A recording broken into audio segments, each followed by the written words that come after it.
Hai, Assalamualaikum warahmatullahi wabarakatuh.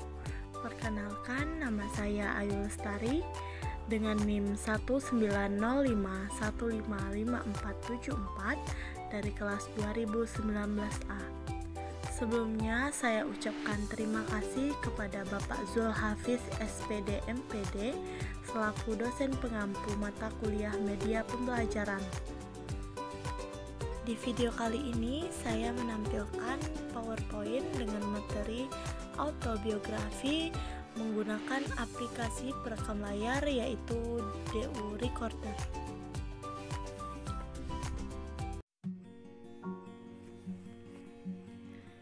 Autobiografi. Pengertian autobiografi. Autobiografi adalah biografi yang ditulis oleh seorang tokoh tentang kehidupannya dan tentang perjalanan hidup yang dilaluinya, mulai dari kanak-kanak sampai waktu yang ditentukan oleh penulis autobiografi tersebut agar dapat memotivasi para pembacanya. Asal-usul autobiografi. Istilah autobiografi pertama kali digunakan oleh William Taylor pada tahun 1797 di Inggris dan diterbitkan secara berkala yang berupa review bulanan. Namun bentuk autobiografi kembali ke zaman dahulu. Penulis autobiografi umumnya mengandalkan pada berbagai dokumen dan sudut pandang autobiografinya, namun mungkin didasarkan sepenuhnya pada memori penulis. Ratusan sudah buku autobiografi, memoir, perjalanan hidup dan semacamnya yang diterbitkan oleh penerbit Indonesia.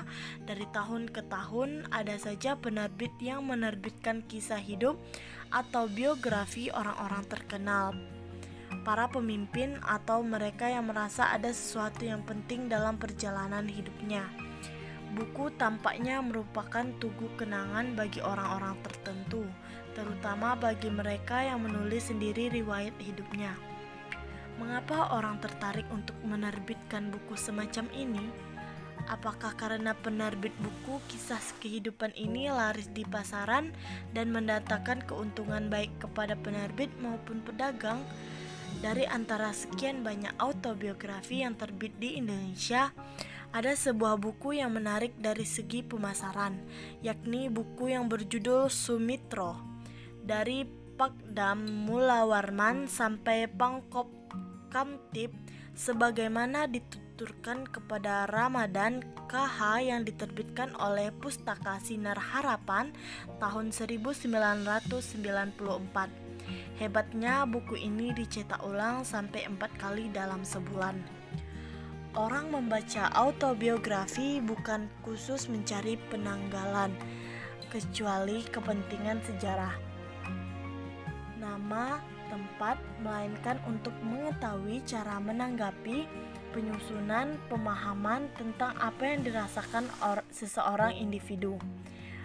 Bagaimana ia mengungkapkannya, bahwa seorang individu dapat dihubungkan dengan diri orang lain. Lalu hal ini dapat menolong pembaca membayangkan diri sendiri. Kisah yang demikian menjadi narasi yang indah. Sebuah kisah yang efektif, artinya pengaruhnya menjelma di dalam diri pembaca, semacam dialog yang hidup.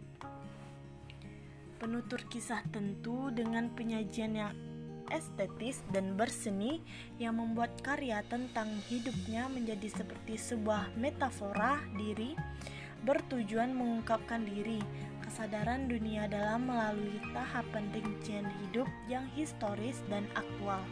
Itu semacam proses yang membawa pembaca kepada pengenalan diri sang tokoh sehingga melibatkan pembaca dalam perjalanan hidupnya. Begitulah sebuah autobiografi sejati hanya dapat ditulis oleh orang yang berjiwa matang, merasakan kehidupan berdialog dengan kehidupan itu antara interaksi jiwa, luar atau dalam. Jarang ada autobiografi yang ditulis dalam usia muda, kecuali autobiografi Malcolm X, diterbitkan oleh Risalah Gusti tahun 1995 yang mengusung penderitaan kelompoknya atau semacam juru bicara yang menghayati dan menjadi master from dari komunitasnya. Sebagai karya seni, penulis kisah kehidupan diri ini tentu memiliki sudut pandang diri. Ia tidak hanya bertutur tentang sejumlah kejadian. Kalau ia menuturkan sejumlah kejadian, ada maksud di dalamnya dan memiliki kesatuan atau unity. Setiap kejadian harus ditempatkan sebagai bagian dari proses berjalin satu dengan yang lain, menjadi satu untayan yang menyatu dari sudut pandang tertentu sehingga menimbulkan suasana sense dan makna di hati pembaca. Sesungguhnya autobiografi atau biografi memuat dan semacamnya yang sejati bukanlah tiruan dari sejumlah fakta yang rinci secara lahiriah, melainkan konsistensi pola susunan atau master form dalam hubungannya dengan perjumpaan seseorang dengan dunianya. Kita membaca kisah seorang tokoh karena di dalamnya ada sebuah kenyataan hidup yang diolah kembali dengan nalar batiniah sehingga memantulkan bagian hidup yang menginti dan bermakna. Membaca sebuah kisah kehidupan berarti kita menelusuri kisah kehidupan lahir dan batin pengisah sehingga kita mendapati sebuah hikmat yang praktis dari dalam kehidupan ini. Sebuah karya yang jujur akan mudah diketahui, sementara kisah-kisah kehidupan yang sudah susah akan berlalu seperti angin. Autobiografi bukanlah tiruan fakta lahiriah, melainkan konsistensi pola susunan dalam hubungannya dengan perjumpaan seseorang dengan dunianya. Kita membaca kisah seorang tokoh karena di dalamnya ada sebuah kenyataan hidup yang diolah kembali dengan nalar batiniah sehingga memantulkan bagian hidup yang menginti dan bermakna.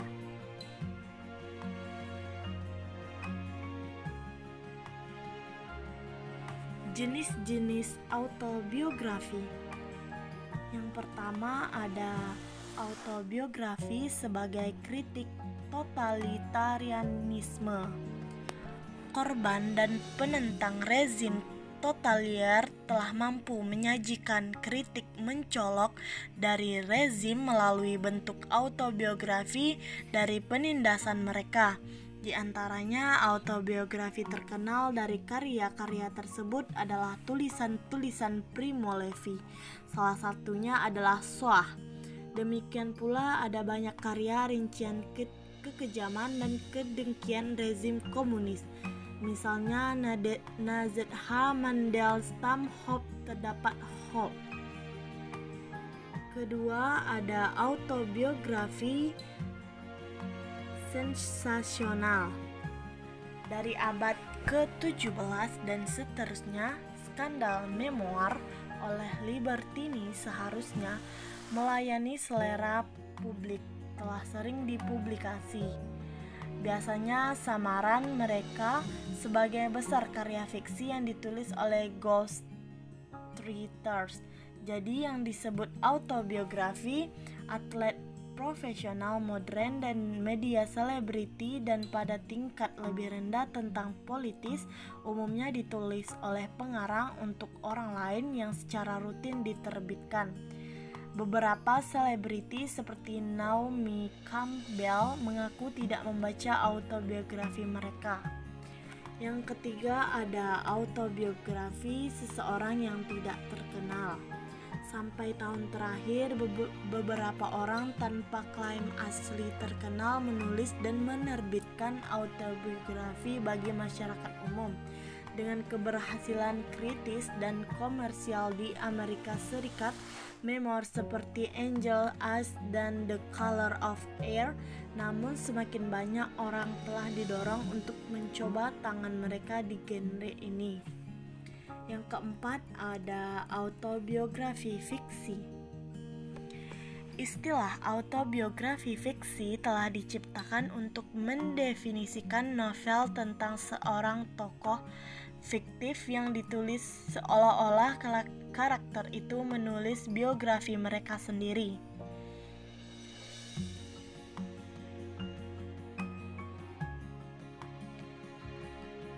keempat, masalah dengan autobiografi. 1. Kecenderungan untuk melebih-lebihkan jika berbicara mengenai diri mereka dan membuat opini seolah sebagai fakta. Kedua, tidak dapat dipastikan jika satu-satunya sumber dari suatu fakta mengenai salah seorang tokoh adalah diri tokoh tersebut sendiri, maka pembaca tidak dapat memastikannya. Pembaca tidak akan dapat memastikan harapan, mimpi, pemikiran, dan aspirasi tokoh tersebut. Walaupun mungkin benar, jika pembaca tidak dapat memastikan hal tersebut tidak layak dipublikasikan.